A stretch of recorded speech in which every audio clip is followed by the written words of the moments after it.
Olá, boa noite. Essas são imagens ao vivo da Avenida João Medeiros Filho, trânsito tranquilo nesse início de noite de sábado, 7 de março. O RN2 está no ar.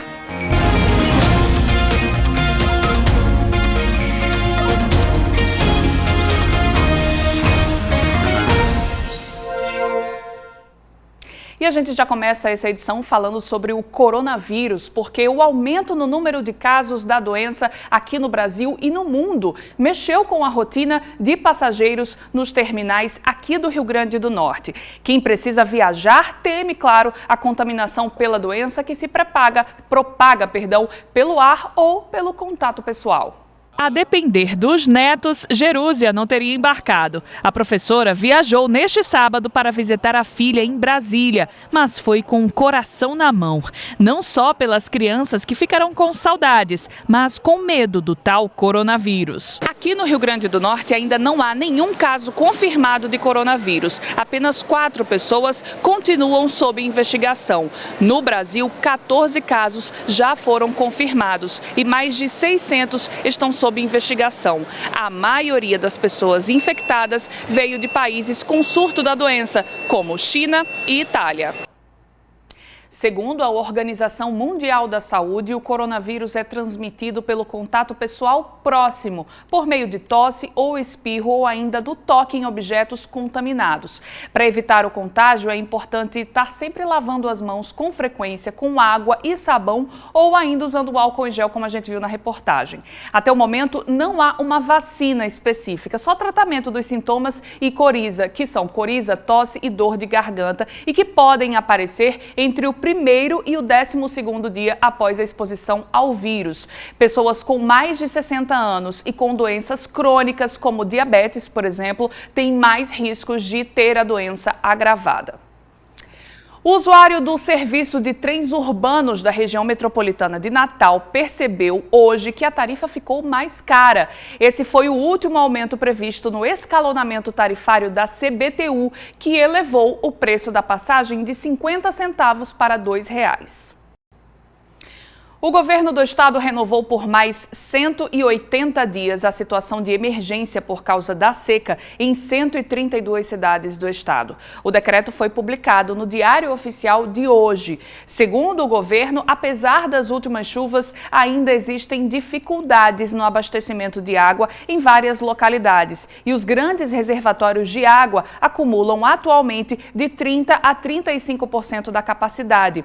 Com o decreto, durante o período em que persistir a situação de emergência, o estado do Rio Grande do Norte poderá contratar, mediante dispensa de licitação, obras e serviços que minimizem os efeitos da estiagem. A lista completa com os 132 municípios em situação de emergência você encontra lá no nosso portal, o G1RN.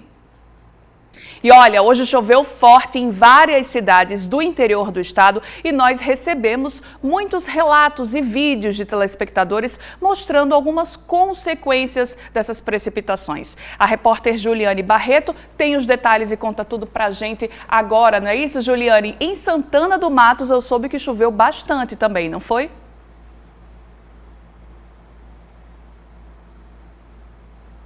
Foi sim, Heloísa. Boa noite para você, boa noite para quem está em casa. Lá choveu tão forte que até teve teto e parede de casa que acabou desabando. Por sorte, os moradores aí conseguiram sair a tempo, mais especificamente do quarto, e ninguém se feriu, mas foi um susto aí. Lá em Santana do Matos também, nas principais ruas, estava até difícil passar de carro.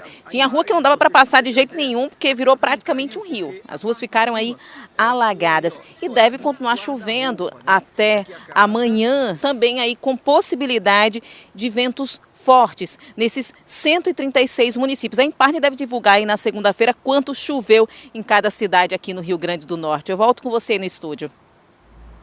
Muito obrigada pelas suas informações, Juliane.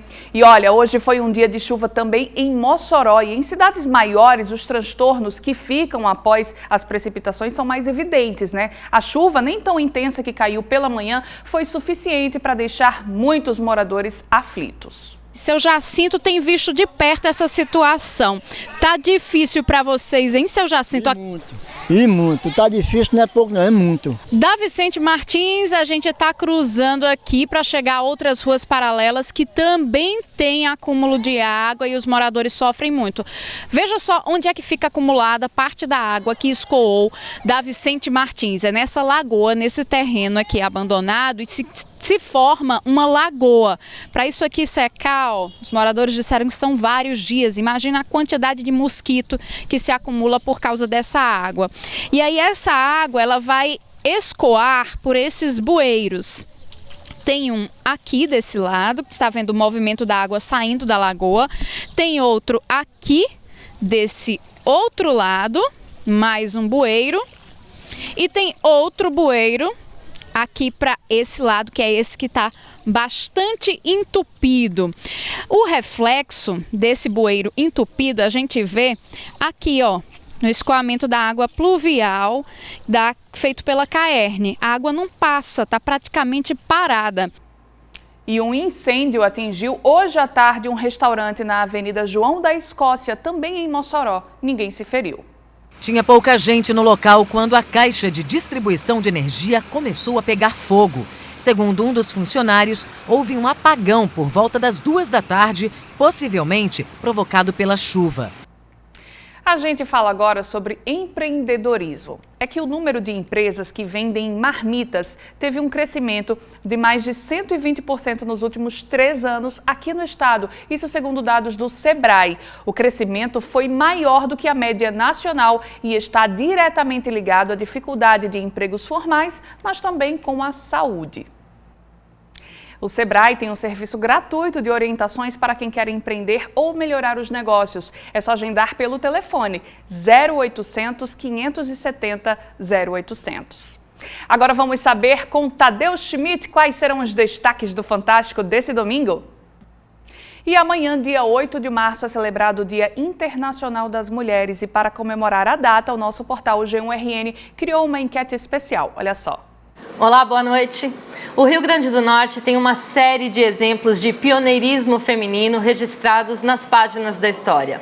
E para marcar o Dia Internacional de Luta pelos Direitos da Mulher, celebrado no próximo dia 8 de março, o G1 lançou um quiz para testar se você sabe quem são essas mulheres que marcaram a história. E para fazer o teste é só acessar o nosso portal g1.com.br/rn. Você viu no início do RN2 que as chuvas que caíram hoje provocaram alguns transtornos em cidades aqui do estado. Mas a chuva é motivo de muita festa e alegria para o sertanejo. É ela quem muda a paisagem, traz o verde de volta e faz o homem do campo voltar a sorrir.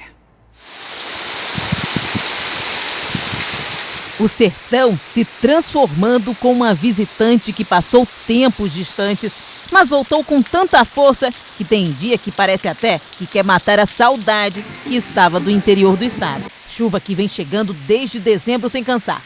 Forte como o sertanejo, que ela chega para trazer alegria. A cisterna está cheia, graças a Deus o inverno está sendo generoso. Aqui choveu, sábado choveu 100 e pouco milímetros, 140 por aí, 160 foi. E parece que São José quer caprichar no inverno do sertanejo. Quem entende diz que abril também vai ser de muita chuva. Quem espera faz uma fezinha e agradece tanta gentileza do céu. Ô, Senhor, obrigado, meu pai. Chuva mandada por Deus, obrigado, Senhor. O RN2 de hoje vai ficando por aqui. Obrigada pela sua companhia e boa noite.